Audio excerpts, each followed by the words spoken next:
देख रहे सनातन संदेश टीवी और मैं हूं प्रिया झा। हिंदू धर्म में माघ माह के शुक्ल पक्ष की अष्टमी तिथि का विशेष महत्व है। हर साल इसी तिथि पर भीष्म अष्टमी मनाई जाती है। इसका संबंध महाभारत के पितामह भीष्म से है। वो 58 दिनों तक बाढ़ों की शैया पर थे।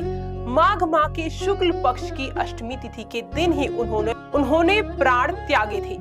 बाढ़ों की शैया पर लेटे हुए भीष्म पितामह ने सूर्य के उत्तरायण होने का इंतजार किया था। सूर्य के उत्तरायण होने के बाद ही भीष्म पितामह ने अपने प्राणों को त्याग दिया था। हिंदू मान्यताओं के अनुसार भीष्म अष्टमी के दिन पितरों का तर्पण किया जाता है। कहते हैं कि इस दिन पितरों का तर्पण करने से उनकी आत्मा को शांति प्राप्त होती है, साथ ही पितृ दोष से मुक्ति मिलती है। ऐसे में आइए जानते हैं कब है भीष्म अष्टमी। पंचांग के अनुसार माघ माह के शुक्ल पक्ष की अष्टमी तिथि को शुरुआती यानी कि 25 जनवरी को रात 11:10 पर हो रही है। वहीं इस तिथि का समापन 26 जनवरी को रात 9:11 पर होगा। उदया तिथि के अनुसार इस साल भीष्म अष्टमी का व्रत 26 जनवरी को रखा जाएगा। इस दिन पूजा का शुभ मुहूर्त सुबह 11:29 से लेकर दोपहर 1:38 तक रहने वाला है। क्यों मनाई जाती है भीष्म अष्टमी?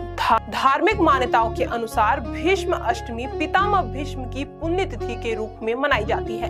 भीष्म पितामह को उनके पिता शांतनु ने वरदान दिया कि उनकी इच्छा के बिना मृत्यु उनको छू नहीं पाएगी, यानी वह अपनी मर्जी के अनुसार अपने प्राण त्याग सकेंगे। महाभारत युद्ध के 10वें दिन अर्जुन ने पितामह भीष्म को बाणों की शैया दी। उसके बाद उन्होंने बाणों की शैया पर लेटकर महाभारत का पूरा युद्ध देखा।